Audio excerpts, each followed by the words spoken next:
Bueno, muy buenas tardes a todas y a todos. Es para mí un gusto, pues, en nombre de los estudios de posgrado en Geografía, del programa de maestría y doctorado en Geografía del Grupo Geografía y Ordenamiento Territorial y de la revista Perspectiva Geográfica, darles la bienvenida a esta conferencia inaugural del segundo semestre 2025. Y, y es un honor para mí presentar a invitada. Nuestra invitada especial hoy es la profesora, la profesora Zulma Cuervo, que nos va a impartir la conferencia Transformaciones demográficas en Colombia, un recorrido espacio-temporal para repensar el ordenamiento y vislumbrar futuros posibles. Eh, la, profesora, la profesora Zulma tiene una formación como economista por la Universidad Pedagógica y Tecnológica de Colombia, tiene una maestría en estudios de población por la Universidad Externada de Colombia y un doctorado en demografía por la Universidad Federal de Minas Gerais en Brasil. Ha trabajado como investigadora y coordinadora de proyectos enfocados en el estudio de los factores de expulsión de migrantes colombianos en el contexto del conflicto político y armado, y también de migrantes venezolanos en el contexto de la crisis económica venezolana. También tiene experiencia en la incorporación de dimensiones demográficas y poblacionales en la planificación del desarrollo local y los procesos de gestión territorial en Colombia y en otros países latinoamericanos.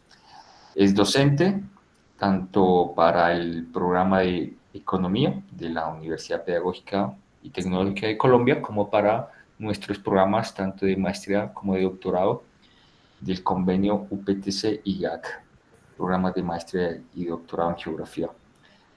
También ella asesora la Dirección de Censos y Demografía del Departamento Administrativo Nacional de Estadística, DANI, para hacer la estimación, medición y análisis de componentes demográficos y la elaboración de estudios sociodemográficos relacionados con los procesos migratorios, el envejecimiento poblacional y la situación de las poblaciones vulnerables frente a las transformaciones demográficas. Aquí en la diapositiva ustedes encuentran los títulos de sus últimas publicaciones. O sea, tiene realmente un buen número de publicaciones interesantes, de muy buen impacto, y están disponibles también para que los interesados puedan acceder directamente o solicitarlas, sea por medio del programa o directamente a la profesora Zulma. Profesora Zulma, entonces, pues agradezco por haber aceptado participar como conferencista invitada especial para abrir nuestro semestre académico en los estudios de posgrado en geografía, y pues le doy la palabra, profesora. Muchas gracias. Muchas gracias. Buenas tardes a todos los que nos acompañan. Quiero manifestar mi sincero agradecimiento al profesor Vladimir por la confianza, al equipo de profesores del programa de posgrado en geografía por la confianza de permitirme participar en el proceso de formación y en este momento por invitarme a hacer esta conferencia. Y digamos que el agradecimiento es de doble vía porque debo confesar que como estudiante de economía de la UPTC, yo recuerdo cuando iba a mis clases como estudiante de pregrado y pasaba por los corredores de la facultad con el sueño de tal vez en algún momento poder apoyar estos procesos de formación y ese sueño se materializa también en este momento con este espacio y quiero aprovechar este momento para agradecer a Yasmith Camargo que nos acompaña en esta reunión porque ella confió también en mi trabajo y le dio a conocer mi currículo al programa. Entonces, muchas de las cosas no ocurren siempre por casualidad, sino que también hay por detrás toda una red de contactos que realmente nos facilitan y nos abren las puertas. Así que muchas gracias a todos. Bueno, voy a empezar a compartir la presentación para garantizar que puedan acompañarme. ¿Ven mi presentación?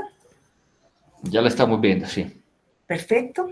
Bueno, pues quisiera comenzar por decir que escogí este título y pensé mucho cuando el profesor Vladimir me hizo la invitación de poder también compartir la experiencia de trabajo durante todos estos años, intentando una apuesta que inició en la Universidad de Externado sobre los procesos de incorporación del conocimiento demográfico en los procesos de planeación territorial, que ha venido, digamos, creciendo, que se ha alimentado de otras experiencias dentro de Colombia y fuera de Colombia también, y recoge también el trabajo técnico que sin duda es necesario, importante para poder sustentar con decisiones, las decisiones con evidencia en términos de las decisiones de planeación que afectan nuestras vidas.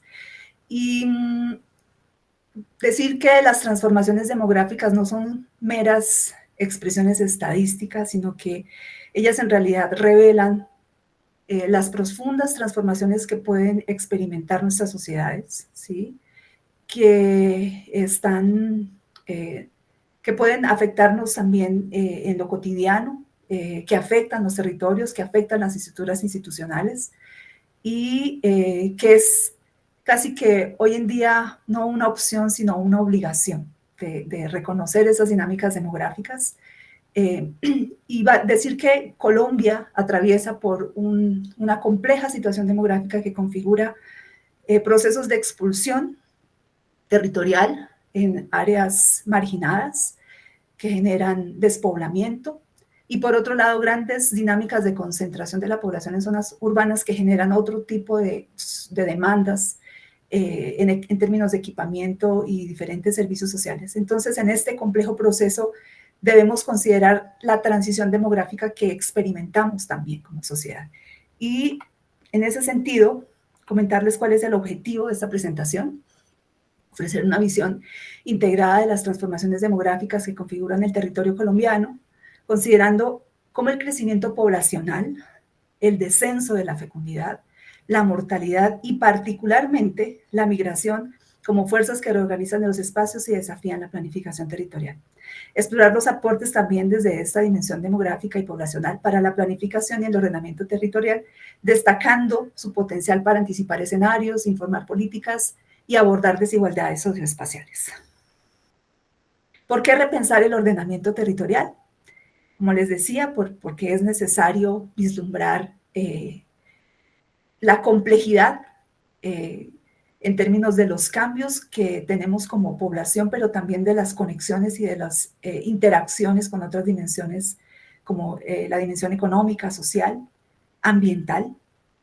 Y reconocer que las poblaciones no son estáticas, las poblaciones también nacen, también crecen, se mueven, se expanden y también pueden incurrir en riesgos de desaparición.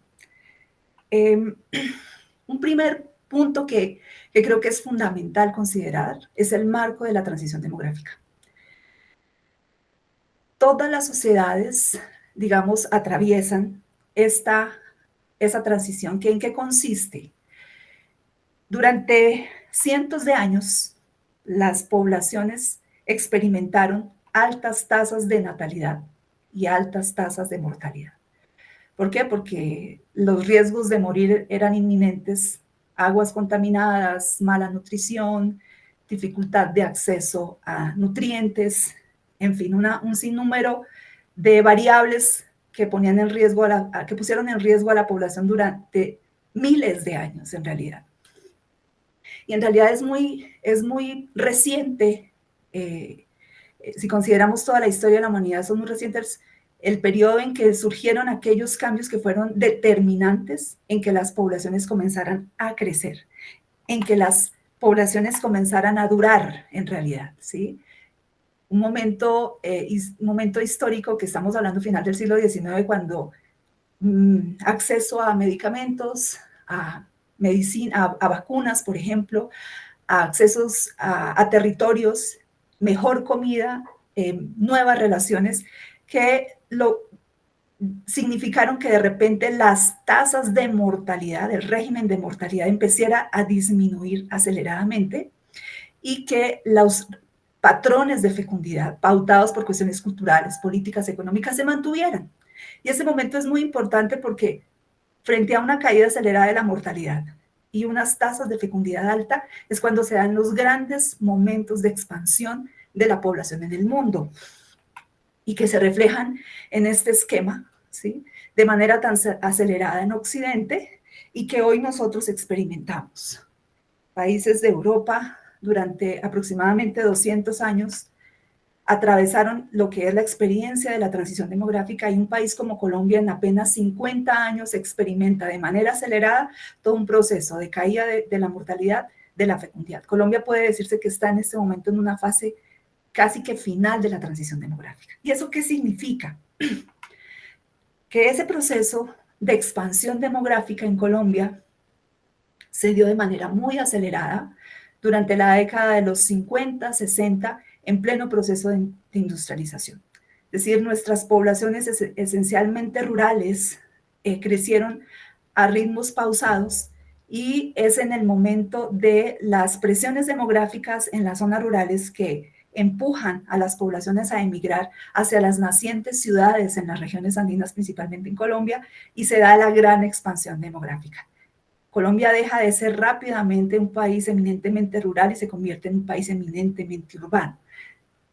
Desacelera el ritmo de crecimiento demográfico en las zonas urbanas y aquí podemos observar cómo este crecimiento se expresa hacia la década justamente de 50, 60 y 70, de momento desde el cual el ritmo de crecimiento, ¿sí? Como lo podemos percibir aquí, se desacelera y tendemos a un proceso de desaceleración demográfica generalizada. Esta gráfica, por ejemplo, ha sido construida esencialmente con la información de los censos que produce el DANE y a los cuales podemos acceder fácilmente, y creo que es importante resaltar en este contexto cómo el acceso a información y cómo Colombia es un país que ha hecho grandes esfuerzos en la sistematización de sus datos, en la producción de censos, hoy día puede tomar mejores decisiones de planeación gracias a esos desarrollos sobre sus fuentes. Y es importante señalar en este contexto que el gran crecimiento demográfico que se concentra especialmente en las zonas urbanas es uno de los choques demográficos prácticamente históricos que experimenta nuestro país, y el espacio donde también se expande nuestra población trabajadora. Después de que la población se localizara en las zonas urbanas, no solo atraídas por el trabajo, por el desarrollo y el incipiente desarrollo industrial, sino también presionada por los problemas de conflicto armado que ya empiezan a expresarse en territorios rurales hacia la década de los 80 y 90. Y eso se expresa aquí también en las tasas de crecimiento, en la desaceleración del crecimiento e incluso en la pérdida de población rural que se da hacia inicios del siglo XX. Quisiera resaltar que llamo la atención de que esta expansión se ha dado esencialmente por el trabajo y por la capacidad de reposición de nuestros ancestros, esencialmente. Es decir, este choque demográfico y esta combustión demográfica de crecimiento acelerado que alcanzó hasta 5,4 tasas por ciento en estos momentos, no se da porque Colombia se abriera a las puertas de la inmigración internacional, como si de pronto lo pudieron hacer países como Argentina, que digamos, fueron políticas orientadas a justamente expandir su población en los territorios, o como Brasil, que decididamente hacia finales del siglo XIX abre sus puertas y propicia choques demográficos importantes. Esto es diferencial y eso es en parte, pues también explica que Colombia sea un país que históricamente ha estado más cerrado a la inmigración internacional. ¿Cómo se expresa ese crecimiento en el territorio? Yo creo que, bueno, todos aquí seguramente tenemos más claridad de que obviamente nuestra población se ha concentrado en las zonas andinas, en las tres cordilleras. Y si nosotros analizamos estos tres mapas, cuando obtuve estos tres mapas me costó entender cuáles eran las diferencias, porque este mapa está construido considerando los intervalos de los tamaños de población en los municipios. Como pueden ver, Apenas 3 ciudades, grandes ciudades, se mantienen a lo largo del tiempo: Bogotá, Cali, Medellín y Barranquilla, que va ganando una expresión importante en el tamaño de su población. Casi que los intervalos de población se mantienen y poco cambian los colores, porque en realidad las dinámicas no han sido tan drásticas, sino que acompañan la desaceleración de la expansión demográfica. Es decir, aquellos pueblos de menores de 20.000, de 50.000, de 100.000 habitantes prácticamente mantienen sus intervalos, sus tamaños de población a lo largo del tiempo. Incluso poblaciones que empiezan a disminuir y a perder población se mantienen bajo los mismos intervalos. Tal vez los cambios que habría que reconocer son los procesos migratorios que se han dado en las zonas de frontera interna, en la región de la Orinoquía y de la Amazonía. Observen cómo a través del tiempo los procesos de poblamiento y de expansión urbana ya no se concentran solo en la región andina, sino que se expanden hacia particularmente áreas de frontera internacional y áreas de frontera interna también. Y eso es importante tenerlo presente, porque las políticas públicas, las políticas del desarrollo, de todas maneras se han privilegiado y se han concentrado en la región andina. Entonces, los últimos esfuerzos que se han hecho por atender estas poblaciones de baja densidad han sido fundamentales y siguen siendo necesarios. ¿Qué significa la transición demográfica entonces? Una caída inevitable de la natalidad y una estabilización o repunte o aceleración leve de la mortalidad. Si nosotros en ese momento, si yo hiciera una encuesta sobre el número de tíos, el número de hermanos, el número de hijos, que las personas que estamos participando en esta sesión, si pudieran responder, podremos ver cómo la transición demográfica también impacta nuestras vidas. Regresar a las tasas de natalidad de finales del siglo XIX, comienzos del siglo XX, es imposible. Es decir, estamos en un proceso de avance en la modernización que se manifiesta en estos comportamientos demográficos. Colombia ha sido un país que en esa configuración demográfica, como lo mencionaba, ha sido un país que en su balance migratorio ha sido más expulsor que atractor de población. La desaceleración demográfica en Colombia obedece no solamente a la caída de las tasas de natalidad y de fecundidad, sino también a los patrones de migración internacional de nuestros coterráneos. Decir que Colombia se tornó un país atractor de población creo que sería equivocado, porque en realidad ha sido la puerta para la población inmigrante de origen venezolano, que cumple una de las leyes de migración, es que tendemos a migrar a los países vecinos, y Colombia, más que atractor de la migración, fue receptor de población inmigrante venezolana. Y eso conforma una oportunidad de renovación, una oportunidad de dinamización de la dinámica demográfica colombiana. Esta es una publicación reciente del DANE con las estadísticas vitales, que muestra cómo fue cayendo el total de los nacimientos, al punto que fue necesario actualizar las proyecciones demográficas. Y en ese momento, creo que mañana van a salir nuevas proyecciones demográficas.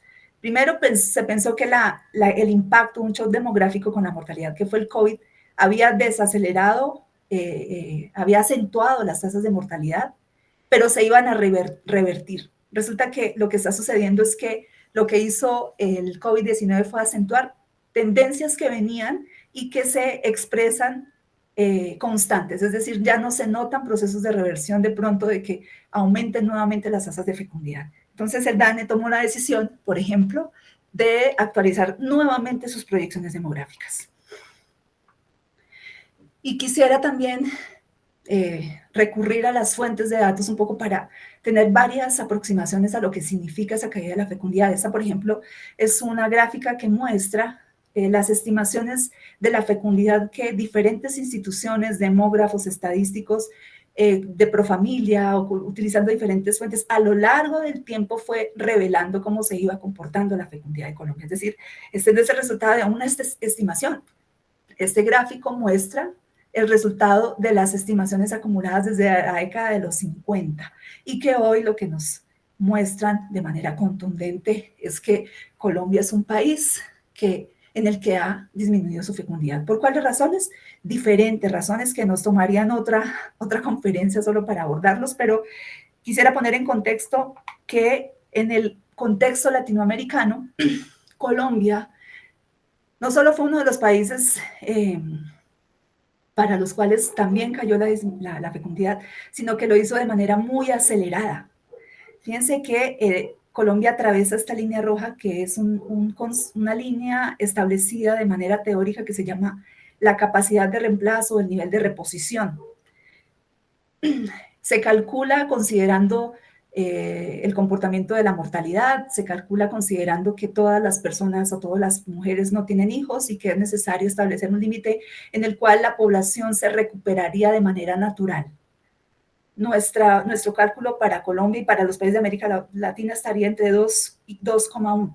Colombia atravesó ese límite de la reposición ya hacia la década, más o menos a finales de la primera década del siglo XXI. Es decir, ya llevamos más de 20 años en que nuestro umbral de reposición lo hemos atravesado. Y eso obviamente tiene otras implicaciones.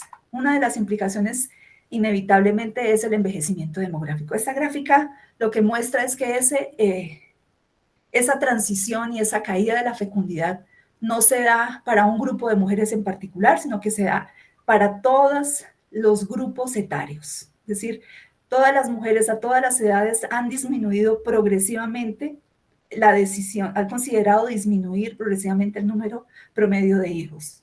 Tal vez dentro de las cuestiones que hay que resaltar aquí es la caída de la fecundidad adolescente, que obviamente uno esperaría que la fecundidad entre los 10 y 14 años fuera de cero. Y Colombia tiene una particularidad también que resalta o que se contrasta con el comportamiento de la fecundidad con otros países de América Latina, y es que casi siempre el envejecimiento demográfico también significa un envejecimiento del momento en que las mujeres tienen sus hijos, es decir, se van aplazando y se va extendiendo la edad. Colombia mantiene una tendencia a tener el número de sus hijos casi siempre hacia los 24 años, ¿sí? Pero en América Latina era de los países que tenían las mayores tasas de fecundidad adolescente. Una buena noticia es que se ha logrado disminuir, es decir, las políticas públicas sí pueden tener efecto. La transición demográfica es diversa, está mediada por múltiples factores económicos, sociales, políticos, territoriales, y así como los países atraviesan diferentes fases, nuestro país internamente también experimenta su transición de manera diferenciada. Observemos, por ejemplo, en este esquema se contrasta la fecundidad para la población rural y la fecundidad para la población urbana. Bogotá es un país con las menores tasas de fecundidad en Colombia, y departamentos como tal vez Cundinamarca tienen bajas tasas de fecundidad en las zonas urbanas, pero alcanzan a tener una fecundidad todavía importante en las zonas rurales. Algunos departamentos mantienen tasas de fecundidad altas y estas son las expresiones territoriales que es importante reconocer porque la decisión de la fecundidad, de una disminución de la fecundidad, recordemos que también está mediada porque las mujeres acceden al mercado de trabajo, porque hay una redistribución de las funciones de cuidado dentro de los hogares, porque hay un acceso a métodos anticonceptivos, a programas de reproducción, en fin, que todo conjuntamente orienta la toma de decisiones para, por ejemplo, tener un número de hijos menor. Entonces, estos departamentos que aparecen más apartados pueden estar demostrando también una falta de acceso a esos otros bienes y servicios. Entonces, así como pasamos de manera ordenada de la natalidad, ahora me concentro en este momento en el componente de la mortalidad. La mejora en las condiciones de vida que se revela en la disminución de las tasas de mortalidad prevenibles, por ejemplo, contrasta con el incremento proporcional de la mortalidad general asociado al envejecimiento demográfico. Y es que en procesos de transición demográfica aumentan las tasas de mortalidad, particularmente por la contribución que tienen las personas de la tercera edad en la mortalidad, es decir, estamos hablando de personas expuestas a mayores riesgos y sus esperanzas de vida son menores. Aquí observamos en ese choque demográfico con el COVID cómo aumentaron las tasas de mortalidad justamente hacia el 2021 con su rezago en el siguiente periodo. Es decir, debemos considerar que la transición demográfica y su consecuente envejecimiento implica que va a crecer la población en edades avanzadas y que geográficamente debemos reconocer las diferencias para atender, acompañar, cuidar esas poblaciones que históricamente además han estado expuestas a numerosos riesgos y condiciones, que hace que hoy en día buena parte de nuestros viejos no estén en sus mejores condiciones de salud. Y así como tenemos unos patrones de fecundidad, experimentamos como país, compartimos como país algunas particularidades, y esta es, por ejemplo, una expresión de las funciones de mortalidad por edad. Esta joroba que observamos aquí lo que nos muestra es la sobremortalidad masculina asociada a causas externas, a muertes por causas externas, muy, en este caso, vinculada al conflicto armado. Nacen muchos niños, pero también el riesgo de mortalidad durante sus primeros 5 añitos de vida es alto. Entonces, digamos que este patrón lo compartimos de manera general la especie humana y lo que no compartimos es esta joroba, ¿sí? No todos los países experimentan este exceso de mortalidad. Tenemos que considerar que una sobremortalidad masculina, que aquí la observamos, casi de 3 veces superior al de las mujeres en estos grupos de edad, pues tiene por detrás diferentes implicaciones. Estamos hablando de pérdida de vidas humanas en su mejor momento vital. Estamos hablando de posibles o potenciales huérfanos de hogares en los que aumentan las madres cabeza de hogar. Es decir, cada expresión demográfica que además debería ser siempre referenciada en el territorio tiene otras implicaciones y está demostrando acciones pendientes para revertir tendencias, para mitigar o para contrarrestar sus impactos. Y así como pasé de la fecundidad a la mortalidad, paso entonces al componente migratorio. Y habría que decir que la migración en este siglo comprende la fuerza demográfica importante para la expansión de la población en los municipios y para la reorganización espacial de la población. Digamos que el siglo XVIII fue dominado o fue mediado en términos de su expansión por el componente de mortalidad, el siglo XIX y XX por el de fecundidad, y este es el siglo de la migración. En cuanto se pierde, entre la fecundidad pierde protagonismo en términos de su papel para la expansión, gana en este caso la migración un papel preponderante en los tamaños y en la composición de la población, en todos los ámbitos geográficos, local, regional y nacional. Y casi siempre cuando escuchamos abordajes sobre el ordenamiento territorial, tal vez dejamos muy por fuera lo que significan los procesos de migración internacional.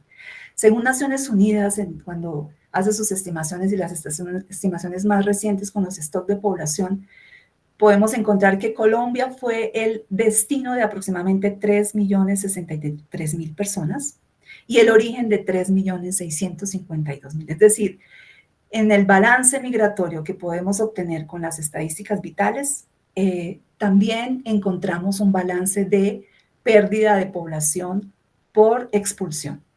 Colombia continúa siendo un país expulsor. Sin embargo, por eso es tan importante reconocer la contribución de este contingente importante de población proveniente de Venezuela, ¿sí? Sabemos esta fuente de RAP de 2024 que muestra cómo está la población, en dónde se encuentra la población venezolana, muestra cómo América Latina es el continente con mayor recepción de inmigrantes venezolanos y dentro de América Latina, Colombia. Aquí hay apenas un ejemplo con Brasil y Argentina, pero Colombia pues es el país receptor de aproximadamente 3 millones de inmigrantes venezolanos. Y eso es importante porque Las políticas de ordenamiento territorial, las políticas de desarrollo deben considerar el abrazo a esos inmigrantes en términos del cumplimiento de sus derechos, pero también porque su oportunidad, de la oportunidad de su conocimiento en nuestro territorio puede favorecer también un beneficio para todos, para ellos y también para el país. Y no puedo dejar de mencionar entonces, en términos territoriales, cómo se configuran algunas situaciones complejas en términos políticos, económicos, sociales, que han hecho de nuestro país uno de los mayores expulsores de población, ocasionando millones de desplazados forzados. Esta gráfica la he obtenido de ACNUR frente a sus poblaciones de interés. Muchas veces dejamos por fuera estos indicadores y también es importante reconocer que si bien algunas cuestiones han mejorado en los territorios, es importante seguir generando condiciones para que menos personas tengan que irse de manera forzada de sus municipios, de sus áreas, y con todas las implicaciones que eso conlleva para sus propias vidas, para sus familias y para sus municipios. Y sobre la migración, habría que decir entonces, pasando del balance migratorio internacional, ahora del balance migratorio interno. Quiero aquí resaltar la contribución que hace el país, porque finalmente es un esfuerzo de todos institucional en contar con información demográfica para hacer este tipo de análisis. Esta información sobre migración es a nivel de departamento, se obtiene a través de la gran encuesta integrada de hogares, que pregunta desde el año 2012 el lugar de origen, el lugar de nacimiento y el lugar de residencia años anteriores. Entonces, a partir de esas preguntas tan sencillas, podemos obtener indicadores sobre la migración interna. Y eso hay que reconocerlo porque no todos los países incluyen en sus censos, incluyen en sus encuestas de hogares preguntas sobre migración. O sea, Colombia se ha preocupado mucho por entender su desplazamiento forzado, preguntando las causas de su migración y paralelamente, pues eso nos ha beneficiado, por lo menos a los demógrafos, contar con datos para poder tener una mejor comprensión de las dinámicas migratorias. Y obviamente su impacto en la expansión o desaceleración demográfica. Tal vez este gráfico es un poco, impacta un poco, no está ordenado por grupos o tal vez no sea estratégicamente presentado, pero para efectos de resaltar cuál es el comportamiento de la dinámica migratoria en Colombia, aquí podemos ya percibir cómo un departamento como Cundinamarca tiene altas tasas de inmigración interna, es decir, el territorio que circunda a la ciudad de Bogotá es un territorio altamente atractor de población. Todos los departamentos reciben población, solo que algunos experimentan mayores tasas de inmigración. Esta información nos permite también reconocer entonces quiénes salen de los departamentos. Es decir, aquí vemos las tasas de inmigración, aquí tenemos las tasas de emigración. A todos los departamentos llegan inmigrantes y de todos los departamentos salen migrantes.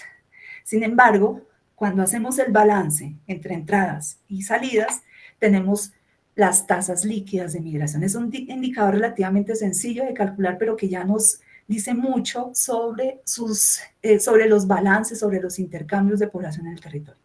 Esta línea roja nos indica cuando el departamento en su balance es expulsor, cuando los indicadores caen por debajo de una tasa líquida de migración de 0. Estamos hablando que un grupo importante de departamentos en Colombia, al final de su balance migratorio, son departamentos expulsores. Y son poquitos los departamentos que en su balance son atractores. ¿Cuáles son? Dinamarca, Antioquia todavía, Meta está experimentando un crecimiento importante también por migración. Entonces, así como idealmente deberíamos reconocer estos balances migratorios en el contexto nacional, es importante también dimensionar el comportamiento migratorio a nivel de departamento e idealmente a nivel de municipio.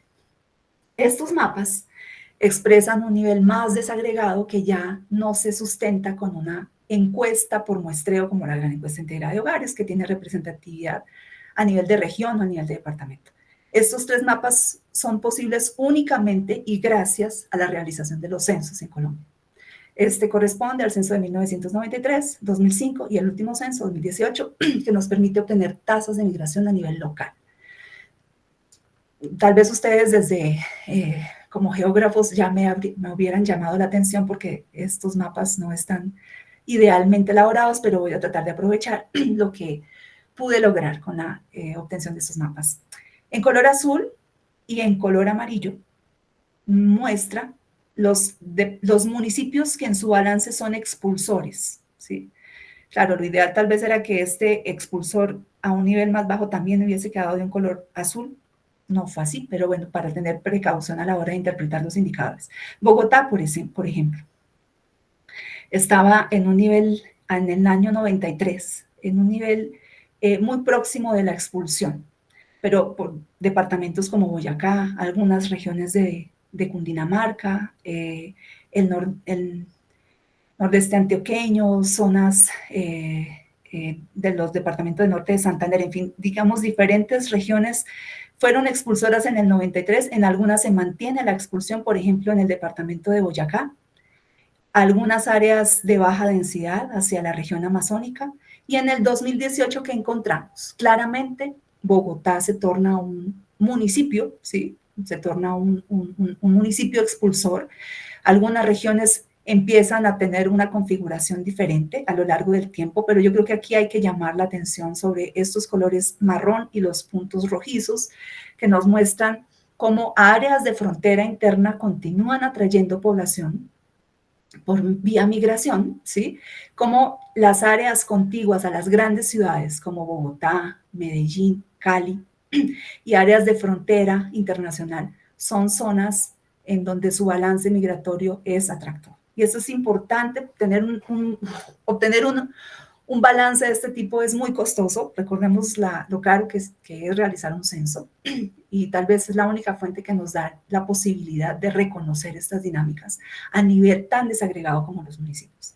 Entonces, poco reconsiderar que la información cartográfica, la información demográfica, cuando es aprovechada de manera oportuna, puede orientar también la toma de decisiones o una mayor comprensión del territorio. Este es un trabajo que vengo acompañando con la región metropolitana, así que le doy los créditos también a la elaboración de estos mapas. Y fue una buena idea que surgió de intentar identificar la densidad demográfica según la distribución, la clasificación del lugar de residencia. Urbano, rural disperso, en color verde, y centro poblado. Recordemos que el DANE llama, o nosotros interiorizamos, como rural disperso y centro poblado de manera conjunta como población rural. Creo que es importante, ya que estamos pues con un equipo que nos acompaña hoy, que trabaja con cuestiones de ordenamiento, y es que esto que nosotros llamamos como centros poblados y que están dentro de las áreas rurales, discutiblemente puede siempre denominarse como área rural, ¿sí? A través del tiempo, observemos también que esta información ha sido posible gracias a los censos 93, 2005 y 2018, como lo que son las áreas denominadas como centro poblado han aumentado su densificación, particularmente en este caso concreto, en las áreas de influencia de la ciudad de Bogotá. Debemos continuar llamando a estos centros poblados como población rural. ¿Y eso qué implicaciones tiene en términos de política pública, en términos de las decisiones de ordenamiento? Estamos planeando, tomando decisiones de vocación rural cuando en realidad el uso del suelo, cuando en realidad las vocaciones de sus trabajadores son netamente urbanas. Entonces, un poco también para observar estas áreas de gran expansión por migración en Colombia, como en este caso, Bogotá y su área de influencia, se han venido densificando. Y todo esto tiene una expresión concreta en la composición de la población. El aumento de la migración en ciertos territorios o la pérdida de personas por migración, el aumento de algunas tasas de natalidad, la caída de la fecundidad, todo de manera conjunta, lo cual ocurre a cada instante. En este momento están naciendo niños, están muriendo personas, se están moviendo, es decir, estas son estructuras o composiciones que intentan captar en una foto cómo está compuesta una población, pero en realidad es dinámica. Y aquí lo que intenté es mostrar cómo vendría transformándose a lo largo del tiempo la composición de la población y cuáles implicaciones, valdría la pena hacerse la pregunta, cuáles son las implicaciones para las políticas públicas, para el nivel local, nivel regional o nivel nacional. Los primeros, en la década de los 60, una mayor participación de población en las edades de la infancia, y a medida que pasa el tiempo, la caída de fecundidad lo que nos revela es una disminución de la participación de la población progresivo de la población en edades activas, pero sobre todo de la población que nosotros consideramos como personas mayores. Envejecer en muchos casos es abordado como un problema, pero si lo pensamos bien, envejecer es un premio que las sociedades han adquirido por todo el esfuerzo, todas las inversiones sociales, económicas, por todos los esfuerzos territoriales, ¿sí? Y la idea es que ese premio sea un premio compartido, ¿sí? Que sea un premio compartido entre territorios, pero también que sea un premio compartido y disfrutado por quienes han llegado a viejos y por quienes vamos a llegar a viejos. Es decir, que podamos disfrutar de un premio en buenas condiciones de salud, con un buen acompañamiento, con acceso, con una vida tal vez productiva. Yo creo que un mensaje aquí clave es el envejecimiento demográfico, si es abordado como una oportunidad, puede también representar una expansión en muchos otros sentidos, cultural, económica, de conocimientos, de lazos y de cuidados intergeneracionales. Es decir, necesitamos cuidar a nuestros niños, necesitamos cuidar a nuestros jóvenes porque en manos de ellos van a quedar grandes responsabilidades y necesitamos cuidar a nuestros viejos para que puedan finalmente disfrutar de todo su trabajo acumulado en condiciones de igualdad, justicia. Entonces, ¿por qué es importante reconocer esta composición para llegar a un indicador que es clave, que es conocido como el bono demográfico? Todas las sociedades experimentan la transición demográfica una vez y todas las sociedades experimentan el bono demográfico una vez. Si se pierde, se perdió la oportunidad. Recordemos que el bono demográfico hace referencia a la mayor participación de población activa, con manos para el trabajo, para la creación, para la productividad, con manos libres en términos de que es bajita la población, menor de 0 a 14 años, de la cual depende esa población activa, y todavía no es tan grande la población envejecida. Es decir, es un momento de oro en que nuestras poblaciones jóvenes y adultas tendrían las condiciones de construir y de aportar a su expansión, tanto como individuos como para el crecimiento de un país. Si dejamos pasar esta oportunidad, ¿eso qué significa? Jóvenes que no logran acceder al sistema educativo, que no logran ingresar al mercado de trabajo en condiciones dignas, que no logran ahorrar, por ejemplo, que no logran mantener una buena salud. ¿Qué pasa? Esta va a ser la población, ¿sí? En la cual, digamos, se localizará la punta de la pirámide. Es decir, ¿cómo vamos a llegar nosotros como viejos hacia los próximos 20, 30, 40 años? Depende de las decisiones que tomemos hoy, tomemos en estos años, antes de que el bono demográfico, que además es diferencial entre territorios y en diferentes escalas. Aquí tengo apenas 2 ejemplos de cómo es la composición demográfica de Bogotá, una contundente caída de la fecundidad, una población importante de población productiva, es decir, del bono demográfico todavía, ¿sí? Y aquí tengo la población de Cundinamarca y cómo en los próximos años ya aumentará la participación de la población adulta y mayor. Y al final quisiera cerrar con el objetivo y digamos el título que había propuesto, y es ¿cuáles son esos escenarios posibles? Y quisiera que me tuvieran un momentito de paciencia para leerlos y para dimensionar estas 2 posibilidades. Una primera que podríamos plantearnos, Colombia hacia un modelo urbano concentrado, excluyente y territorialmente desigual.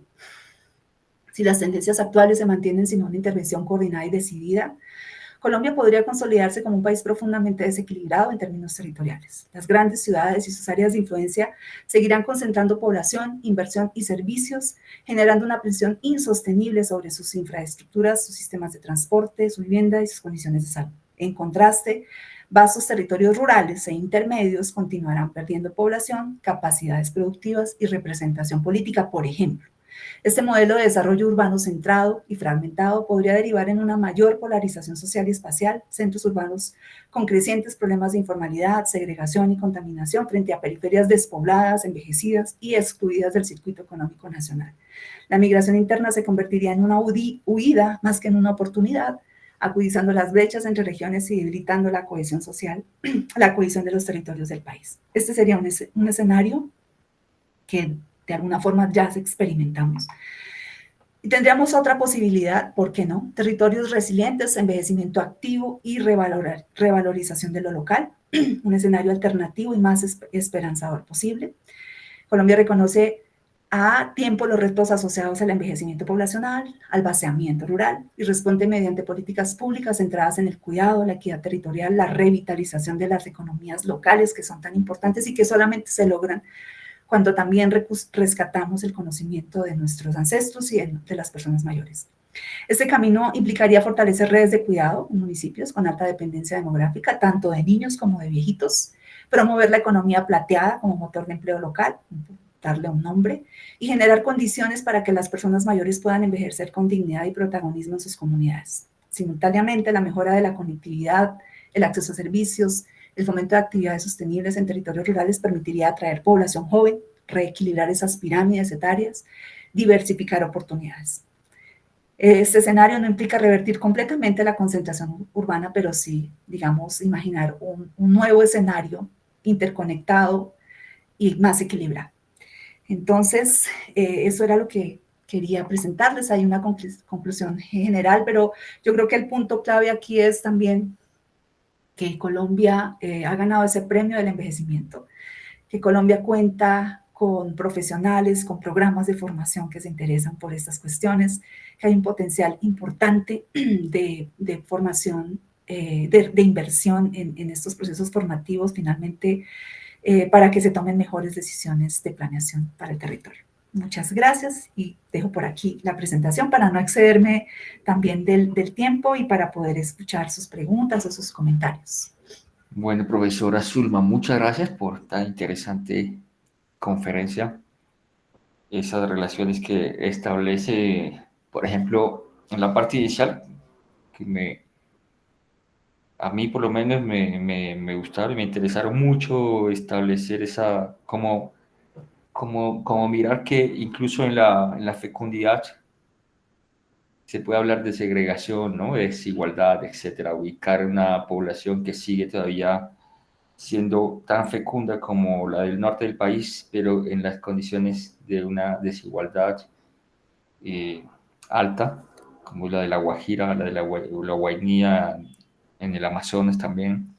El tema del envejecimiento, sobre todo pues pensando en nuestras realidades tan diversas, heterogéneas, en la manera no solamente como está distribuida esta población en el país, sino también en las realidades en las que viven, ¿no? Es decir, en condiciones de, pues digamos que desde un enfoque transaccional o desde el enfoque diferencial en temas económicos, de acceso a la salud, etcétera, ¿no? De cuidado.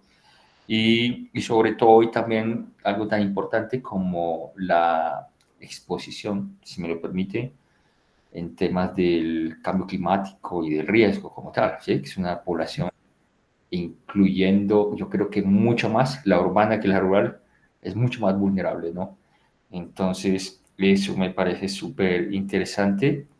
Esos desequilibrios que se identifican ya y que podemos ver en en su trabajo, digamos, en términos de las regiones que expulsan, ¿no? Que están expulsando a los jóvenes y que incluso pues ya, digamos que el campo, si me lo permite, o el área rural ya no es, pues ya no está interesante ahorita, ¿no? Para los jóvenes que ven, claro, digamos, que hay una concentración, ¿no? de la tierra,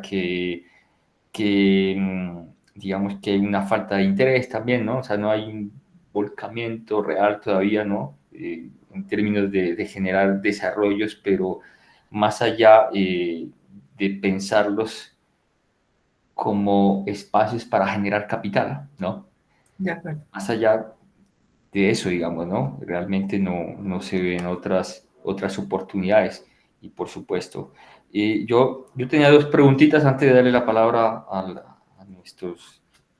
las personas pues, que están participando acá, nuestros profesores, nuestros estudiantes. Las dos de una vez. Es que usted mostró un mapa que me gustaría verlo. Al principio habían los tres mapas de Colombia, donde estaba, creo que era la concentración de la población en tres diferentes momentos, si no me equivoco, eso creo que es. Crecimiento poblacional, este creo que es, ¿no? El primero que vimos. Es que me llamó la atención una cosa, yo estaba mirando los años y yo quería hacerle una pregunta sobre eso, porque usted nos decía que hay una concentración interesante en las fronteras internacionales, ¿no? Y digamos que ese periodo corresponde también como a digamos, como la capacidad del Estado, al aumento, digamos, de esa capacidad militar, si se quiere, en cuanto a la lucha, la producción o el narcotráfico en general, ¿sí? No solamente la producción, sino el tráfico. Y digamos que estudios que incluso realizados acá en los estudios de posgrado en geografía han demostrado pues que en ese proceso, digamos, eh, el negocio, si me lo permite decir así, se expandió hacia las zonas de frontera, ¿sí? Entonces, yo quería saber cómo es posible que haya un crecimiento, o sea, cómo se puede explicar, ¿no? Claro que Con una cierta contradicción. Ese sería uno. Y la segunda es, ¿de qué manera considera usted que el envejecimiento es una oportunidad aquí en Colombia? ¿Sí? Esas sí. dos preguntas, por favor, gracias. Sí. Agradezco la pregunta porque, porque eso me permite hablar de lo que fue en realidad buena parte de mi tesis de doctorado. No traigo los mapas aquí porque necesitaría actualizarlos si no los he actualizado, pero ¿cuál fue el análisis? Y para poder responder a su pregunta, profesora, recurro a un concepto que se llama la selectividad migratoria. Y es que los flujos migratorios no son aleatorios, ellos en realidad están determinados o están configurados por diferentes aspectos que hacen que ciertos flujos estén estructurados y compuestos de personas con ciertas características. Entonces, cuando usted hace la pregunta sobre cómo se configuraron, digamos, las migraciones hacia estas zonas de expansión posiblemente de algunos sectores productivos, que atraen ciertas poblaciones, porque también es cierto, ¿quiénes tienen la capacidad de migrar hacia el exterior? Y de pronto hay una idea generalizada de que quienes migran a otros países son las personas más pobres y en realidad no lo son. Es decir, emprender un proyecto migratorio implica un trabajo de redes, de acceso a información, de contactos, de pasajes, de prever un tiempo sin trabajo, en fin, hay unos recursos que implican tomar una decisión para emprender un proyecto internacional. Quienes migramos o quienes migran internamente tienen otros características. Aquellas personas que no logran insertarse a las estructuras productivas de las áreas urbanas consolidadas, o vuelven a sus territorios o permanecen en sus territorios o buscan otras alternativas. ¿Cuál es el punto aquí con la selectividad? Y es que cuando nosotros hacemos un filtro por los grupos de edad y los niveles educativos, encontramos selectividad clarísima. Es decir, los migrantes que llegan a estas zonas de frontera interna son personas con bajo nivel educativo, ¿sí? Que no lograron articularse al sistema productivo y que le logran articularse a otros procesos productivos de alto rendimiento en el cual también hay una demanda importante de mano de obra, ¿sí? Entonces, esto lo observé para las áreas de frontera internacional, ¿sí? De frontera terrestre internacional, hacia la zona justamente en frontera con Panamá, frontera con Ecuador, frontera con Venezuela y particularmente a estas zonas interiores. Y esto se dio en particular, digamos, hay un importante proceso de migración interna hacia esas áreas justamente en los procesos que acompañan el conflicto armado, ¿sí? Y vea, por ejemplo, aquí, cómo las áreas, el Arauca, por ejemplo, una zona que es compleja también muestra, ¿sí? Se mantiene, no solamente mantiene, sino que sus áreas conexas también son atractoras de población. En relación al tema del envejecimiento, hay varias oportunidades. Nuestra informalidad, que ese es un punto clave de la expansión demográfica en el mundo, y es que la informalidad, en nuestra informalidad en Colombia prácticamente se consolidó con las primeras migraciones internas que se dieron desde las zonas rurales hacia las urbanas. Generaciones que se articularon al sistema productivo de manera formal fueron muy poquitas. En realidad, buena base de nuestra expansión económica y productiva ha sido por el trabajo informal. Generaciones que crecieron en esa informalidad reprodujeron la informalidad. Y esa informalidad sigue creciendo. ¿Cómo sigue creciendo? Sigue creciendo porque nos seguimos incorporando mujeres al sistema productivo informal. Hay niños que se incorporan a ese sistema, los jóvenes que tal vez no están estudiando y que prefieren emprender, entre comillas, emprender, pero ahora en este sistema informal están incorporándose personas de la tercera edad o que no lograron articularse a la formalidad, que no lograron una pensión y continúan la informalidad, pero entre comillas ya deberían salir de la informalidad. Es decir, de todas maneras, hay un conocimiento importante acumulado, una experiencia, y creo que la oportunidad de aprovechar, de integrar, incluir a las personas de la tercera edad, tiene que ver con ofrecerles hoy condiciones de bienestar, porque son personas que siguen produciendo, que siguen no solamente siendo dependientes, sino que de ellas dependen sus estructuras familiares también, sea con sus hijos, con sus nietos, con sus hermanos, porque recordemos que el envejecimiento también implica un cambio en la estructura y composición de los hogares.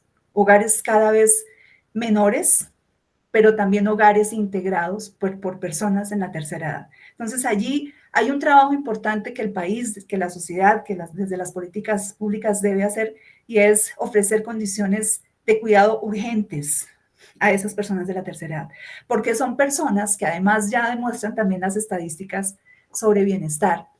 Son personas que tienen mucho que ofrecer en términos de conocimiento, mucho que ofrecer en términos de experiencia, y también apoyar otras redes sobre las cuales necesariamente se apoyan sus primeros vínculos familiares, y muchas veces ellos requieren cuidado, pero también ejercen un papel importante de cuidado. Entonces, el punto es que ese cuidado sea reconocido, ese cuidado sea valorado, ese cuidado también, que es un poco el escenario que propongo al final, y es que esas personas se sientan activas, pero también reconocidas económicamente.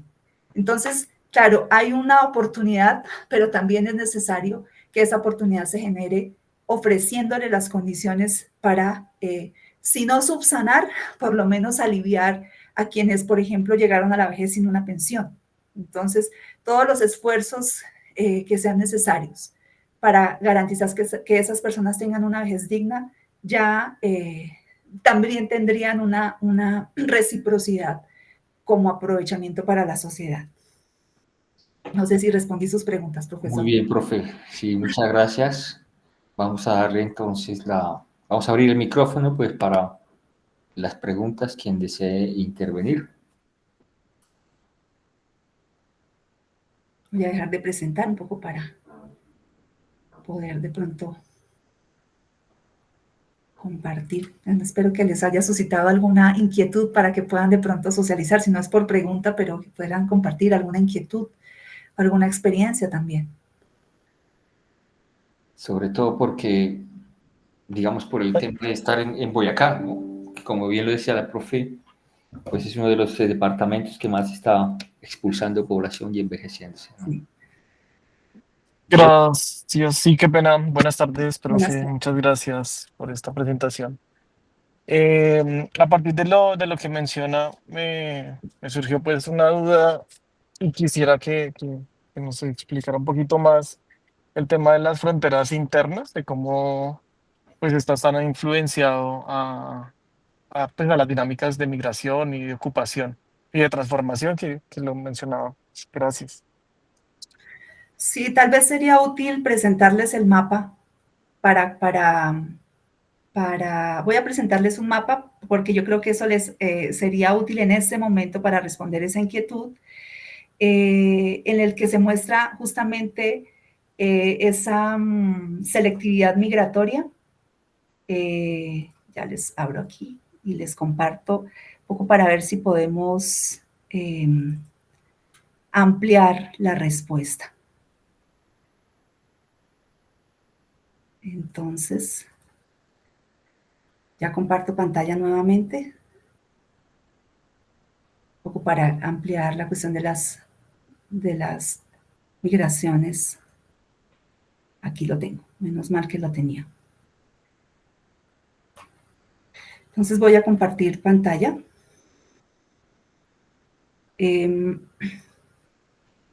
¿No logra compartir, profe? Sí, Okay. ya. ¿Están viendo mi pantalla? Ya, sí. Entonces, fíjense que cuando nosotros hacemos un mapa con los flujos migratorios de manera general, ¿sí? Uno que encuentra con los flujos migratorios, y es que buena parte los concentra, como lo vimos en esas tasas de inmigración, Bogotá y su área de influencia.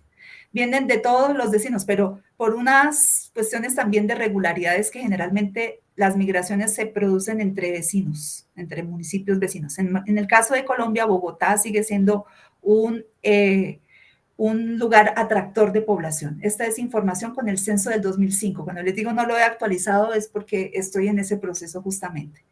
Eso fue en el 2005 y este fue en el censo 1993. Fíjense que aquí los destinos ya no eran solo Bogotá y anteriormente eran hacia la costa atlántica, estas ciudades importantes que también son las que han dominado las trayectorias migratorias en la región andina, históricamente, nuestras grandes y típicas ciudades, Bogotá, Cali, Medellín y Barranquilla. Entonces, el gran cambio entre el 93 y en el 2005 se da en que Bogotá sigue siendo un centro articulador, pero tal vez no solo Bogotá, sino toda su área de influencia.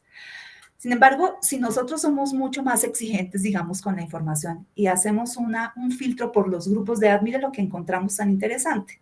Y es, si hacemos una selección. Aquí, por ejemplo, tengo mapeada la información un momento, eso es censo de 1993, ¿sí? Y censo 2005, sé que se contrasta. Cuando hacemos un análisis más desagregado de los flujos, ya vemos que no solamente Bogotá es el gran atractor, ¿sí? Sino que hay intercambios poblacionales con algunas regiones, que aquí no son tan claras en el año 1993, sino que se tornan mucho más evidentes en el año 2005. Es decir, ya no Bogotá domina, sino, por ejemplo, Villavicencio surge como un gran polo atractor de población, de intercambio de población que no se observaba tanto en el 93 y que sí se observa en el 2005. Es decir, ¿qué está pasando en esta frontera? ¿Sí? ¿Qué está pasando para dinamizar flujos de migración? ¿Qué está pasando en esta frontera? Venezuela-Brasil o Venezuela, en las fronteras amazónicas, ¿sí? En estas regiones de frontera inclusive. Y aquí intercambios de población importantes que no se observaban en el 93, pero que sí se observan en el 2005 con áreas de frontera internacional. Es decir, para que existan intercambios de poblaciones porque los sustentan otras economías productivas, ¿sí? Es decir, esto no se reconoce cuando agregamos los flujos migratorios, sino cuando los desagregamos. Y quisiera mostrarles aquí el balance. Bueno, yo creo que el punto clave aquí es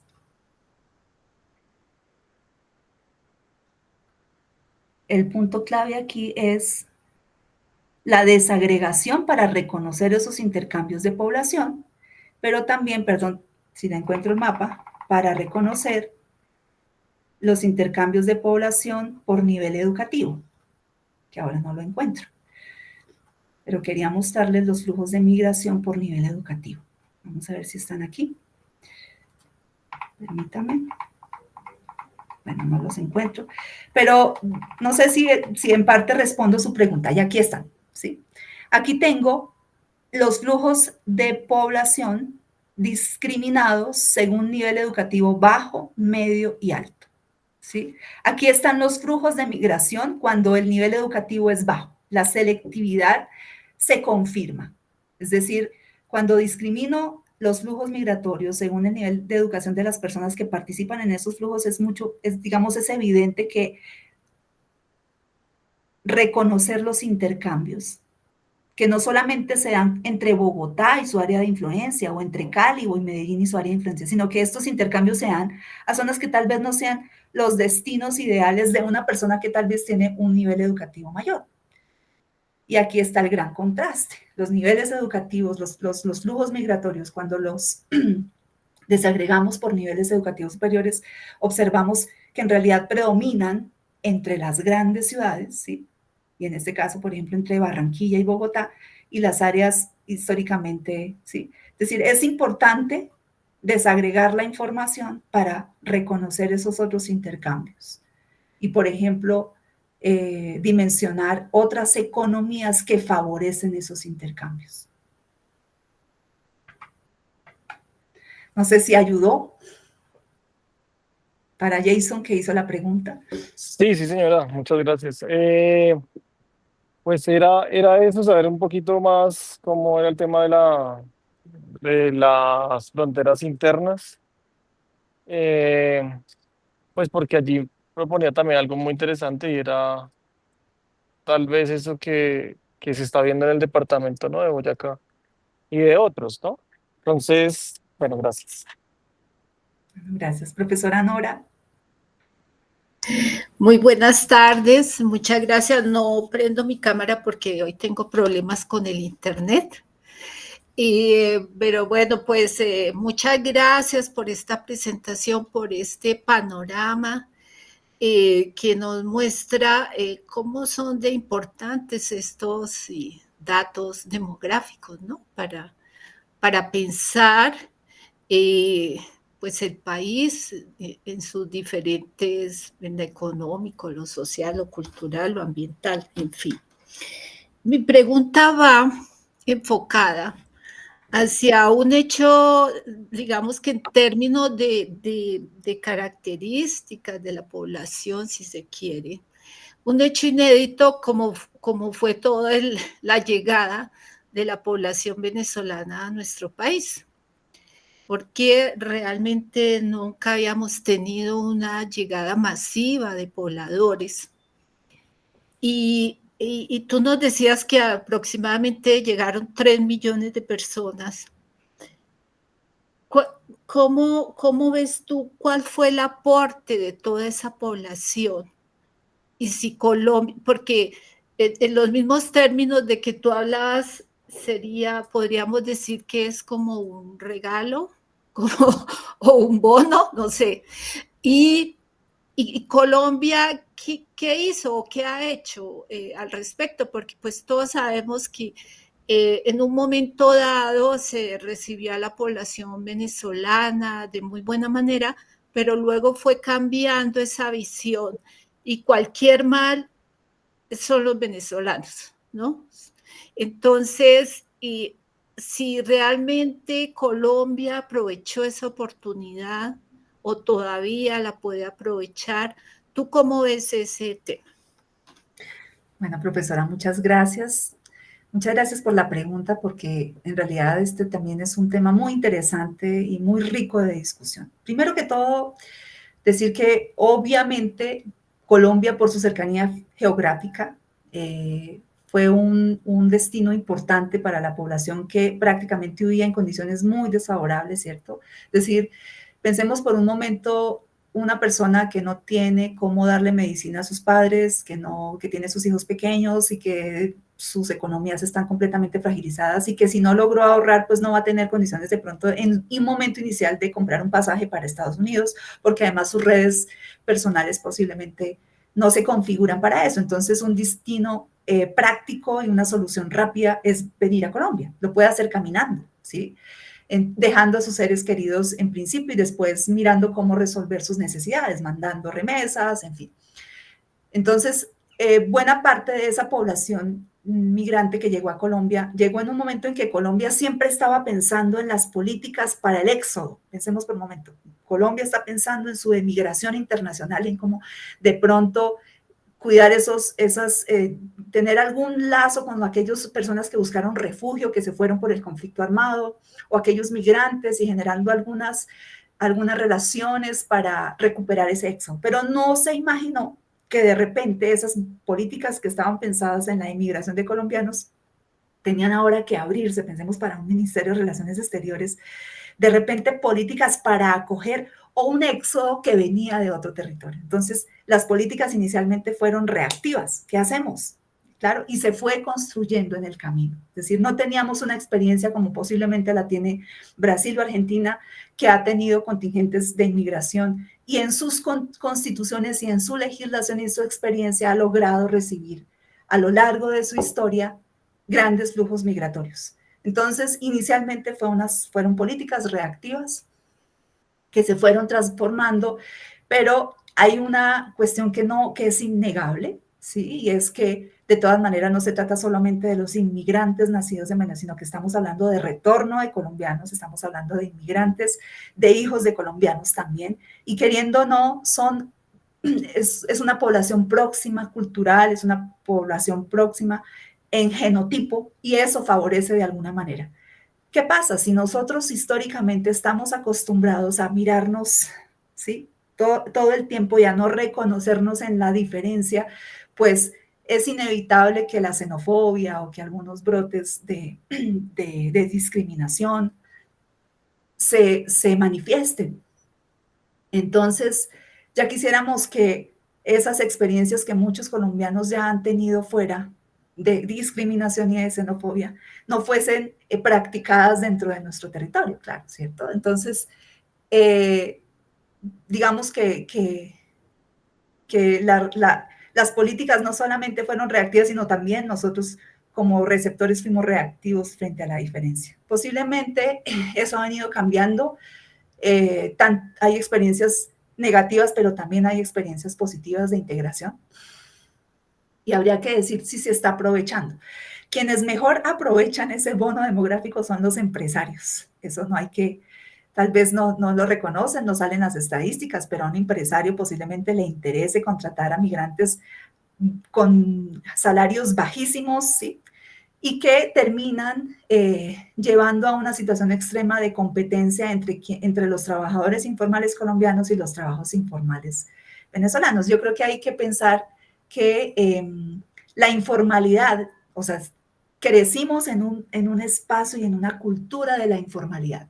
Y hay que reconocer que esa cultura de la informalidad propicia la informalidad también del inmigrante, ¿sí? Es decir, si en parte 3 millones más o menos se contabilizan, y si no ha habido un éxodo de población migrante venezolana hacia otros países, sino que algunos se mantienen, algunos se proyectan y algunos se insertan, es porque resolvieron sus economías de manera muy rápida en medio de la informalidad.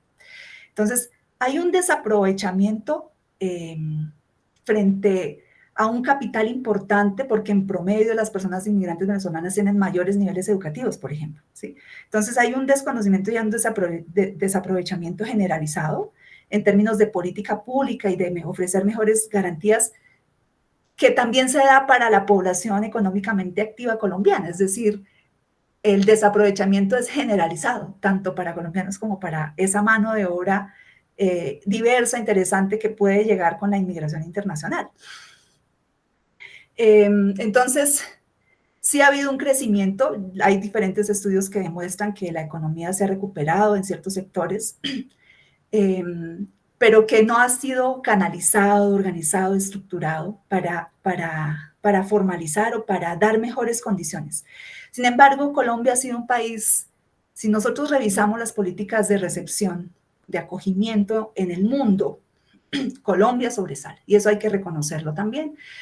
Brasil tiene una política de interiorización, de recibir a los inmigrantes venezolanos en la frontera con Brasil y Venezuela, y después de generar canales para que los migrantes se distribuyan de manera armónica en el territorio brasileño.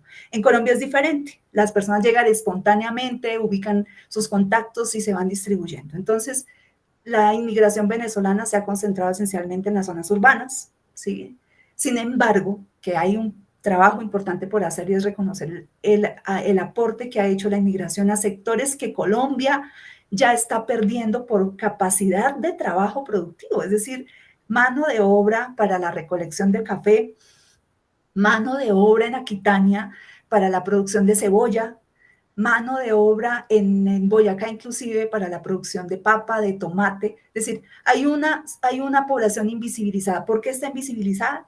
Porque las encuestas muestrales están orientadas preferiblemente a las zonas urbanas. Entonces, yo agradezco la pregunta, profesora Nora, porque creo que algunos están aprovechando más esa inmigración. Creo que tenemos que hacer un esfuerzo por visibilizar los aportes de esa inmigración, ¿sí? Por reconocerlos y no desconocer de todas formas que los factores que nos expulsan a nosotros colombianos también afectarían a quienes llegan, ¿sí? Y no logran insertarse porque tienen que también depender de economías informales, así como le sucede a buena parte de nuestra población activa. Entonces, mucho por estudiar en ese campo. Hay una expansión importante de estudios sobre la inmigración, pero no se agota, ¿sí? Y la idea es que podamos acompañar ya no solamente la planeación de políticas, sino reconocer los impactos a nivel local, ¿sí? Hay que hacer ese esfuerzo. Espero, profesora, en alguna medida responder a su pregunta. Claro que sí, muchas gracias. Jason.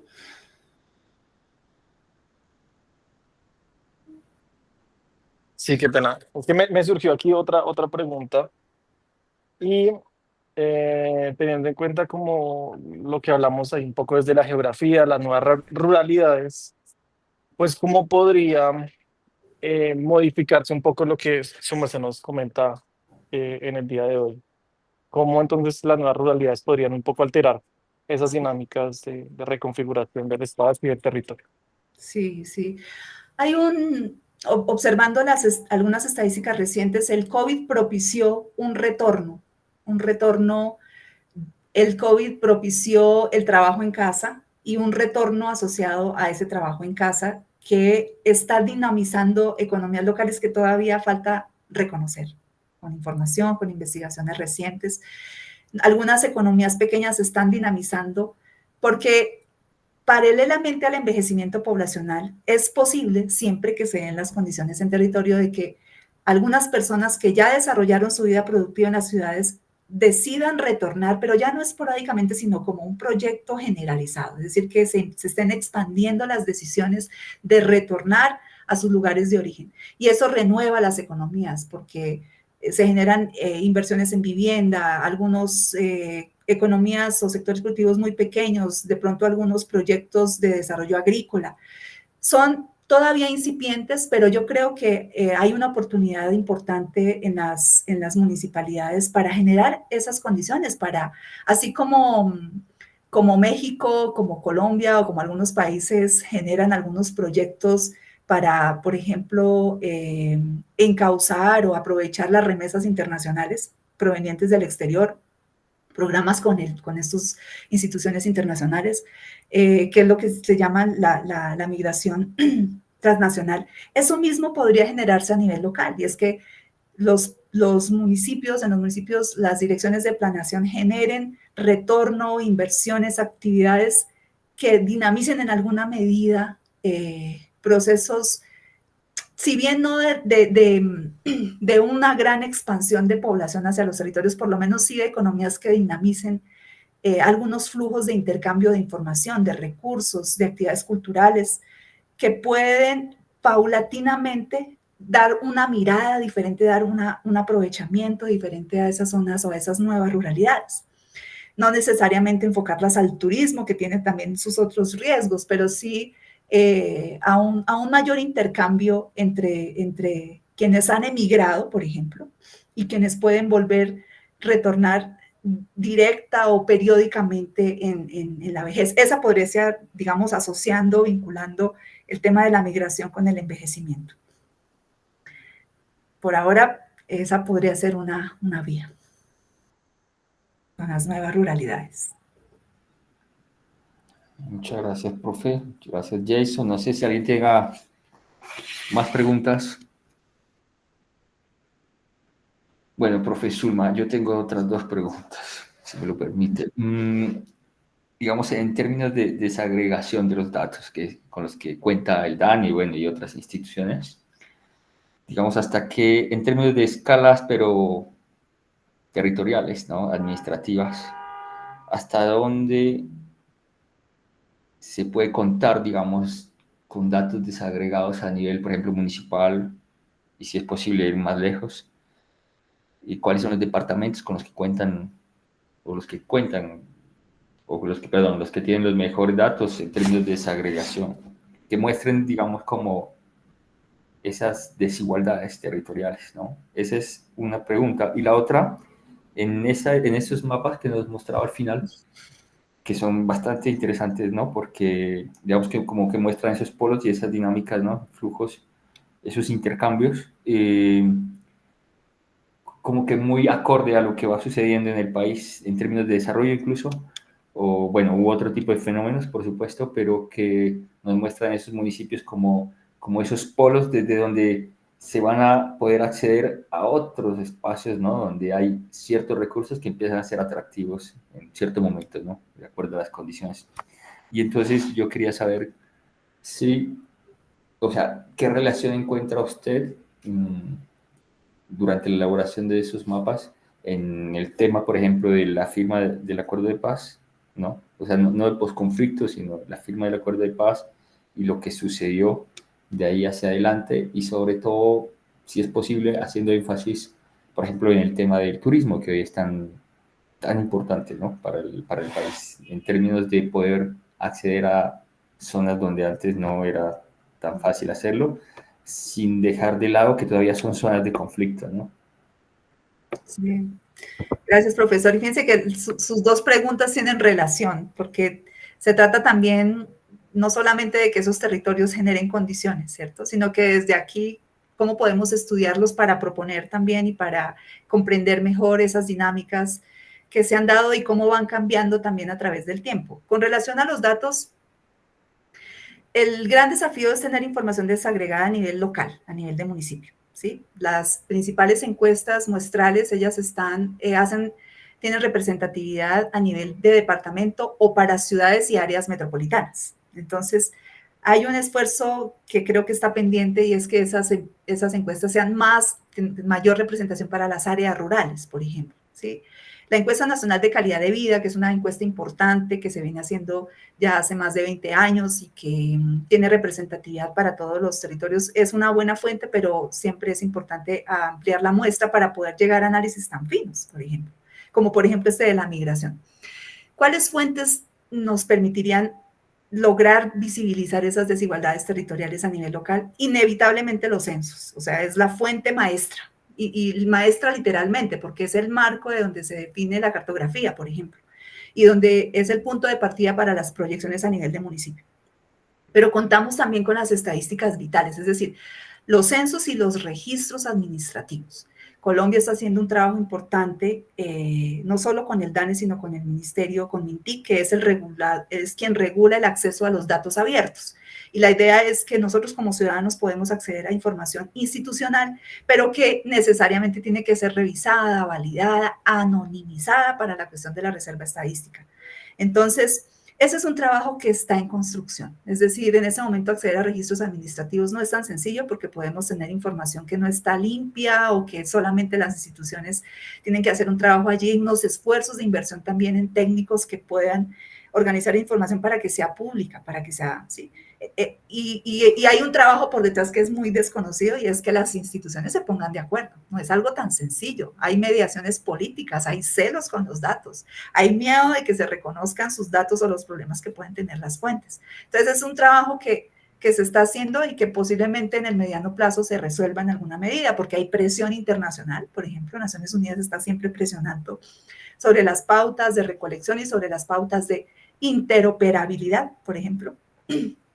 Entonces, yo creo que en algunos años vamos a tener mayor acceso. Sin embargo, en términos de registros administrativos, Colombia es uno de los países con de los mejores sistemas de registro de las estadísticas vitales. Y las estadísticas vitales nos revelan muchísimos aspectos de los territorios, porque las estadísticas vitales hacen referencia a los nacimientos y a toda la cuestión de la morbimortalidad, es decir, de qué se enferman las personas, de qué se mueren, en qué condiciones, de cuáles edades. Entonces, si queremos reconocer desigualdades territoriales, las estadísticas vitales son una fuente muy valiosa, que además es una serie larguísima y que por ley toda persona, recordemos que un registro administrativo de nacimiento se divide por un lado para la Registraduría Nacional y el otro para el DANE. No podemos entrar a la escuela si no tenemos el registro de nacimiento, es decir, es un documento que obliga a las instituciones, ¿sí?, a tener buenos registros. Entonces es una fuente importante, y otra fuente importante son los registros del sistema de salud, que tiene información a nivel local. Tenemos otras fuentes como el CISBEN, que orienta planeación nacional. Es decir, hay una gama de fuentes importantes, valiosas, que puede tener algunos problemas, que puede haber sobre representatividad en algunos casos, porque nuestra cultura, en fin, hay algunos aspectos que median y que afectan la calidad, pero las instituciones están trabajando en eso. O sea, es sorprendente desde el DANE esa experiencia de reconocer esos esfuerzos por mejorar la calidad de la información, por garantizar la anonimización, por el intercambio de datos, por mirar cuáles son los indicadores que necesitan los municipios para mejorar sus líneas de planeación. Entonces yo creo que Colombia está avanzando bien, a pesar de que muchas veces, lo curioso es que a veces creemos que no tenemos datos, y en realidad tenemos muchos datos. El IGAC, por ejemplo, que está intentando espacializar tanta información. Entonces, de manera general, los censos y la necesidad de apoyar censos que no se demoren tanto, los registros administrativos, desde el sector salud, desde el sector educación, en este caso los registros vitales. Y hay otra información que ahí sí ya se sale un poco del control, y es la información que los propios municipios producen, porque los propios municipios tienen sus propias fuentes, que les lleva a tomar decisiones de confrontación para decir nosotros somos más o somos menos, ¿sí?, de que establece sus indicadores y sus políticas. Hay un conocimiento, hay una sabiduría, hay una experticia enorme en territorio, que muchas veces es desaprovechada. Eso por un lado. Y con relación a estos temas sobre las fronteras y sobre esos nuevos nichos que acompañan, es decir, que terminan siendo, paradójicamente, no son excluyentes esas experiencias de conflicto y también esas posibilidades de turismo que se están dando. Es un tema complejo, porque sabemos que las decisiones de planeación local, que hay muchos proyectos y muchas iniciativas que ejercen los propios municipios para atraer población, para atraer capital, ¿cierto? Pero que también muchas veces esos municipios se ven desbordados por esas economías ilegales. Uno piensa, por ejemplo, en las poblaciones en condiciones de informalidad en ciudades puerto, que son, por ejemplo, Villavicencio y Yopal. ¿Sí? Son dos grandes puertos secos importantes para toda esa región del suroriente colombiano. Tienen enormes desafíos para atender a la población flotante, la población migrante, la población indígena que llega a esas zonas, porque no alcanzan a subirla a la cordillera, porque no se insertan en la cordillera. Sin embargo, si se hace un trabajo paso a paso con los directores de planeación de esos municipios, es impresionante también todas las apuestas que hacen para intentar atraer población con otros sectores, con el turismo, con los proyectos culturales. Creo que también hay una oferta, hay una riqueza cultural que puede ser muy bien aprovechada y podría ser muy bien encauzada, ¿sí?, en términos de la riqueza culinaria, cultural que tienen los territorios. Eso lo sabemos, y vamos por visita, y vamos porque tenemos amigos o porque tenemos familias, pero si nosotros pensamos ahora en la Feria de las Flores en Medellín y toda la infraestructura que hay para garantizar esa gran feria, si nosotros pensamos y hacemos un zoom de lo que pueden ofrecer los territorios en Colombia, es impresionante. Y esa es una pregunta que se están haciendo ahora, por ejemplo, en la región metropolitana, y es cómo desarrollar proyectos turísticos que integren, por un lado, la riqueza cultural y culinaria, pero también la cuestión ecológica, ¿sí? Claro, ahora el punto es qué hacer para que eso no se llegue a los otros extremos de contaminación, de conflicto también de uso del territorio, de otras tensiones que pueden surgir. Pero ese puede ser un camino porque está ahí y porque creo que es una oportunidad para integrar el trabajo colaborativo, pero sobre todo integrar esa población en condición de envejecimiento. Tienen mucho que ofrecer. Recuperar saberes, conocimientos y generar redes más articuladas de cuidado entre generaciones, entre municipios y a diferentes escalas también. No sé, por ahí creo que por ahora se me ocurre. Sí, no, profe, muy bien, muchas gracias por su respuesta, o sea, muy interesante, y precisamente en la coyuntura actual, digamos, donde hay un desarrollo turístico desbordado, si se quiere, ¿no? Donde no se ha pensado mucho en los impactos, como usted lo dice. Y también, digamos, reconociendo, yo quería decir este tema, digamos, de la interoperabilidad de los datos, ese esfuerzo que está haciendo el DANE, por ejemplo, articulándose con la ICDE, ¿no? Con la estructura de datos espaciales, y el catastro multipropósito también del IGAC, ¿no? Toda esta cuestión de tratar como de homogenizar, etcétera, ¿no? Y de establecer diálogos entre las diferentes instituciones que producen datos, que, como usted bien lo dijo, es un gran reto, ¿no? Y, por otro lado, también como ya en campo turístico, como reconocer esa capacidad que tienen actores locales y territoriales de producir datos tan importantes precisamente para entender la desigualdad de los territorios, ¿no? Por ejemplo, la capacidad que tiene un tour operador o incluso guías capacitados, ¿no? Para entrevistar a la gente, etcétera, ¿no? Entonces, como que hay un gran potencial ahí, ¿no? Que posible, no, que yo sé que ya lo están haciendo ellos, por supuesto, ¿no? Pues para ellos mismos, pero que podría en algún momento, ojalá, articularse pueda esos grandes esfuerzos que hace una institución tan importante como el DANE. Sin duda. Bueno, profe, pues muchas gracias. No sé si alguien quisiera decir algo para cerrar o ya vamos dando por terminada la... Bueno, profe, entonces, pues agradecerle en nombre de los estudios de posgrado en geografía, de todos los que hacemos parte de los estudios de posgrado en geografía, de profesores, de estudiantes, la parte administrativa también, de nuestros invitados también, de fuera del EPG, de la UPTC, del IGAC, pues gente que está conectada y que va a ver el video también desde nuestras redes sociales en Colombia y fuera de Colombia. Entonces, profesora, pues muchas gracias de nuevo y felicitaciones por tan interesante trabajo. Muchísimas gracias a ustedes por la apertura, por las preguntas tan interesantes y por esa posibilidad que nos dan a nosotros los investigadores locales también de compartir estos esfuerzos. Muchas gracias y éxitos también para todos en el programa. Muchas gracias. Muchas gracias. Bueno. Pues feliz. Hasta luego. Hasta luego. Gracias.